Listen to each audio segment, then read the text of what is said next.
Well, hello, everybody. Today is Thanksgiving, and today is a very special day for some people and a very stressful day for others. So, I wanted to kind of come on here and just talk today about how to possibly navigate the holidays, how to get along with, and how to survive and thrive through days with family that sometimes might be more than stressful for some people. Now, I say I was kind of fortunate in the fact that my family thrived in denial. So even at 50 years old, my brother, my sister, and I, and we're really the only living relatives left in my family, but we don't talk about what happened as children. We don't go back, we don't rehash. So there is absolutely no reason for us to have any toxicity in the environment because we just don't talk about the past. So we've all kind of gone our own ways and come up with our own methods of healing or whatever that meant to us. So there isn't that tension, there isn't that toxicity, there isn't that those triggering moments. None of that happens when we're together. But I do understand that for so many people, the holidays can be so stressful. We might go all year and not see the family members that brought us the trauma to begin with. We might go half the year and never have to get in the same room with some of the people that trigger us so badly. So today I wanted to come on here and I'll probably replay this every Thanksgiving from now until who knows when, because I think it's important to know how to thrive and to how to get through those times with it being as stress free as humanly possible. Now, we all know no family is perfect as well. So there's no such thing as stress free, but there is calm and there is peace and there is serenity and there is taking care of your own well being.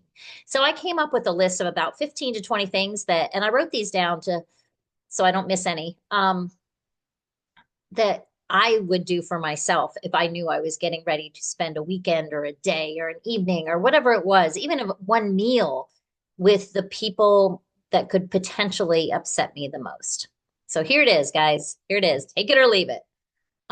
So first thing is set very clear boundaries. So decide what you will and will not tolerate during these times and communicate these boundaries to whoever you have to communicate them to. So that might mean we don't talk politics, we don't talk religion, we don't talk about our kids, and we don't talk about our drinking. That could be an example of setting a clear boundary. And one of the biggest things, too, I think, is really going into the holidays with this calm mindset and just the mindset that when things go awry or things start to get tense, that you're going to have a very calm, collected, and mature response. So feel free. If something gets tense, you can say simple phrases, very simple phrases, like, I'm not comfortable discussing this. Let's change the subject. Or you could just have a couple positive phrases that you use throughout the weekend or the dinner. And it could just be, hey, today is a time to be thankful. That's what I'm going to focus on. No negativity. Let's save that for another time. And that just shuts it up. That should stop it. If they keep after you, then that's a different story. And we will deal with that in a minute. The next one is just limit your time. Know about how long that things can usually happen before things get tense. You know that it might be six glasses in and all of a sudden things start to get a little awry, or you know that you can make it halfway through dinner or halfway through the evening, but as soon as certain topics start coming up, that it's going to be done with. So just limit your time. Consider arriving late, leave early. Sometimes you even have to skip the events entirely, but just limit your time that you're exposed to that. The next thing is have an exit strategy. So a lot of times, even when I was at anything that I thought might be stressful, I always had a friend on the other side. First of all, sometimes I brought a support group with me. So sometimes I would bring the friends with me, but I always had an exit strategy. So it might be a secret word with your best friend. You might just say pairs. And if pairs comes up into the conversation in any simple way, she knows or he knows it's time to go and they need to get you out of there. If you can't bring a support group with you, have that secret word with someone else. If you can just slip away and text pairs to your friend, they can call with a quote unquote potential emergency that will have to get you out of there. But have an exit strategy, because sometimes being stuck somewhere is one of the worst things. So I always drove myself to situations where I thought that I might have to leave. I never counted on someone else to take me or bring me home or anything else, but have an exit strategy. Next one is prepare for some of these triggering topics. You know what's going to come up. If you're with your parents and your parents don't approve of how your younger son or oldest son is acting and what he's doing with his life, you know that these are going to come up. You know these topics are going to be brought up, and you have to be ready to deal with them. So practice dealing with them. Just like those sentences that I gave you earlier about, today is a positive day, let's keep it positive, that's my choice. Or, I don't want to discuss this right now. Or even just being like, thank you for your concern, but I'm happy with my decisions. Or thank you for your concern, but my son is going to decide how to live his life. But I appreciate your concern. So those things, sometimes if you're prepared for them, they don't blindside you. And if you can have a organized, thoughtful, and conscious and calm response practiced, it might be easy. The next thing is focus on the present moment. Do not go in there and start reminiscing about all the things that happen, all the bad things. Don't just focus on the here and now. Focus on the positivity and focus on the joy of the situation. It's very easy if there's younger kids there or siblings or nieces, nephews. So just focus on those things and try not to reminisce about the past. Try not to think about the past. The other one is have a safe space routine. And I know that sounds a little crazy because you're not just going to duck out, but sometimes you have to duck out. Sometimes you have to get out of the room, go ground yourself, go for a walk. If there's an animal, it's always easy. You can always volunteer to take a dog for a walk, or you can always volunteer to go play with an animal or play with a child. But go somewhere and have a routine or have an area that you can get to where you can reground yourself. I mean, take a journal, take a walk, meditate, do what you got to do, but have a safe place to escape to and get out of there. The other one is try to limit your alcohol consumption. Now, I know this is crazy because that is sometimes what caused us all to be toxic to begin with, is the drinking. But when you get stressed or you get angry or you're sad or you're nervous, we tend to sometimes start drinking. And then we drink too much. And what happens then? Then everything you've planned, everything you've thought about, everything you've practiced goes out the window because your inhibitions are off. You're ready to say whatever. You might be in the fight mode, you might be in the flight mode, whatever it is. But try to limit your alcohol consumption as much as possible. And if you cannot do that, or the person that you're dealing with cannot do that, then you go back to step one and you start setting those boundaries. The next one, give yourself permission to say no. If you are attending gatherings with the family that sometimes made you that chronic people pleaser, or that isn't expecting you to set boundaries, decline. Say no. Just if someone says, would you like this? No. If someone says, hey, let's go here afterwards, if you don't want to go, no.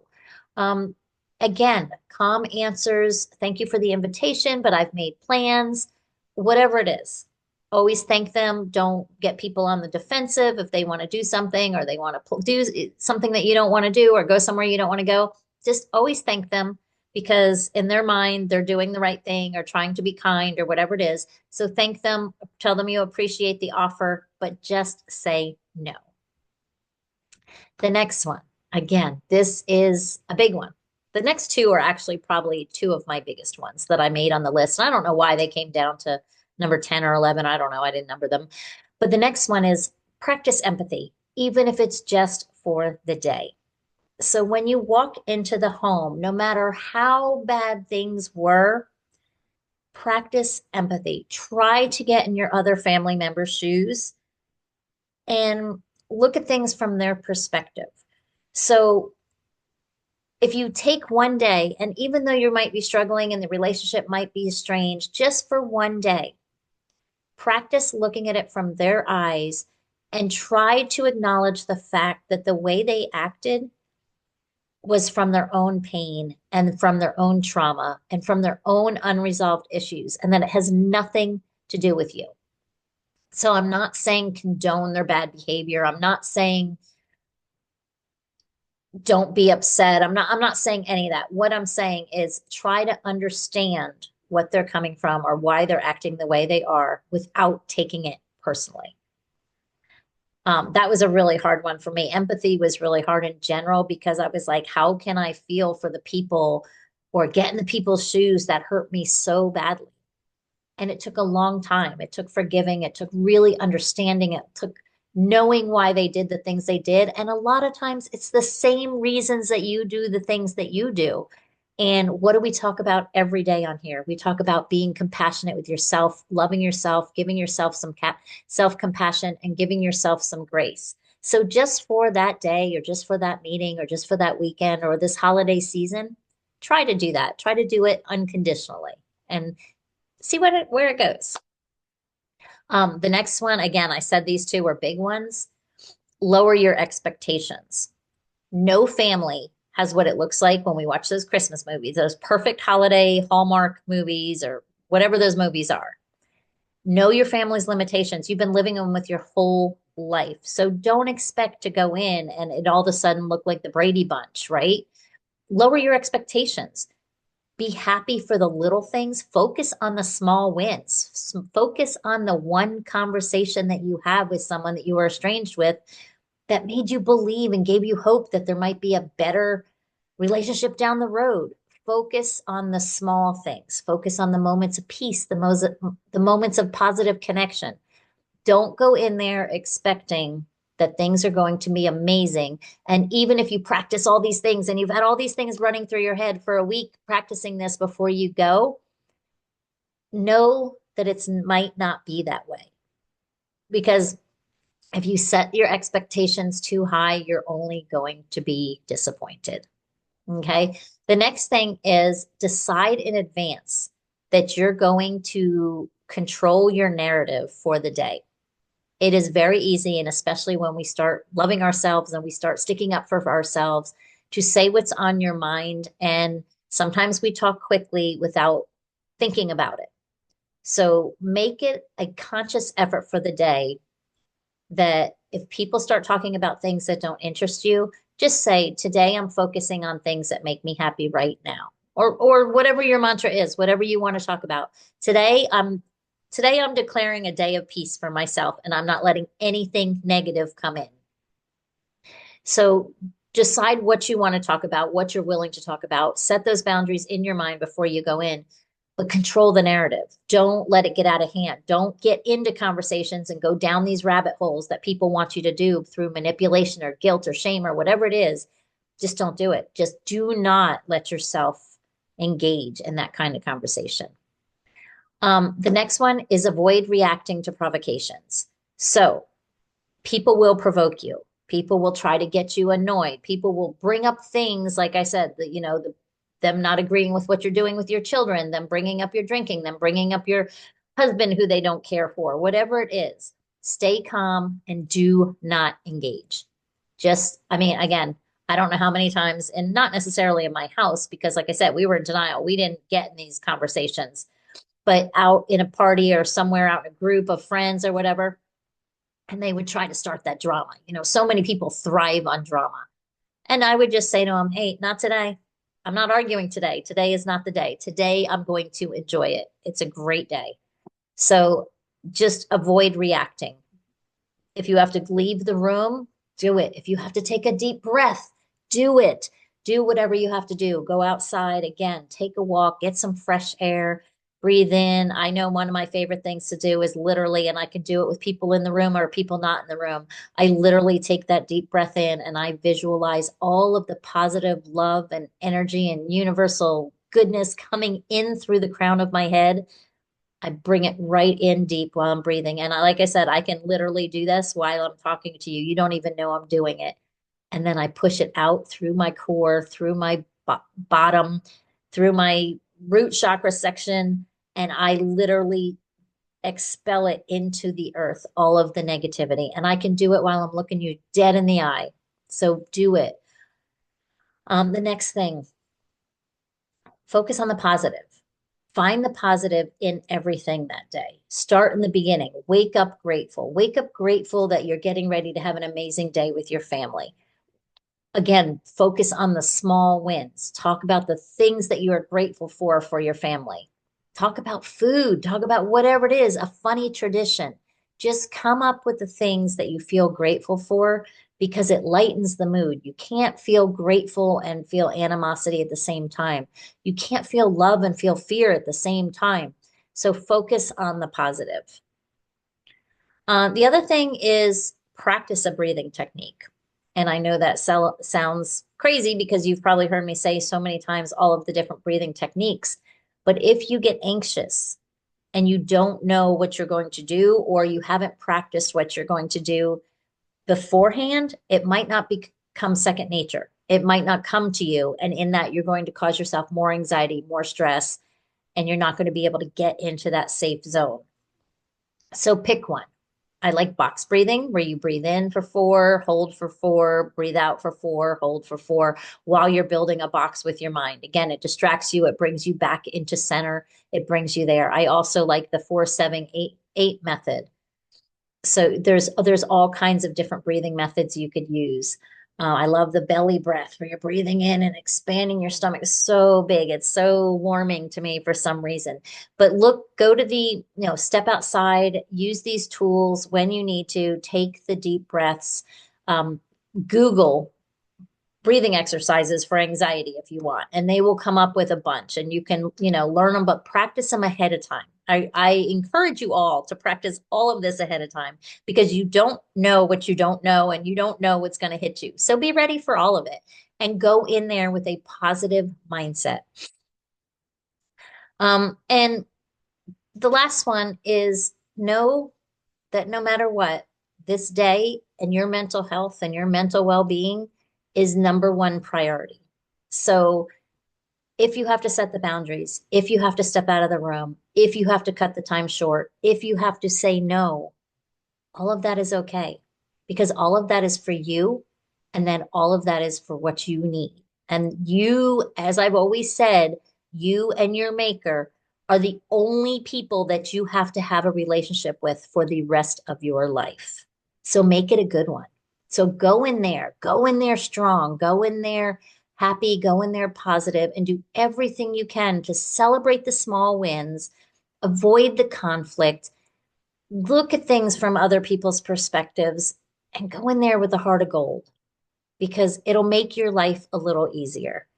And those are just a few tips and tricks. Maybe you can write them down or go back and review them. But I think it's all important because I think we get together and sometimes we don't get together very often as a family. And sometimes when we do, there's so much tension, and that's not what you want. Tension just breeds more tension because what you think about, you bring about. So if you go in there with this lighthearted attitude of, I can do this is amazing, this is fun, I'm going to find the positive in every single moment. You might not find it in every single moment, but I promise you, my friends, you're going to find it in more moments than you care to think about. So that's really all I wanted to say today. I just wanted to give some tips and tricks and kind of help people navigate these holidays because I know a lot of people are struggling. I know the holidays are really tough for some people, but take this time to grow, take this time to love on yourself, and take this time to be thankful for what you have. Okay? Well, that's all I wanted to say, and I hope to see you back here very soon, and you have a blessed day. Bye.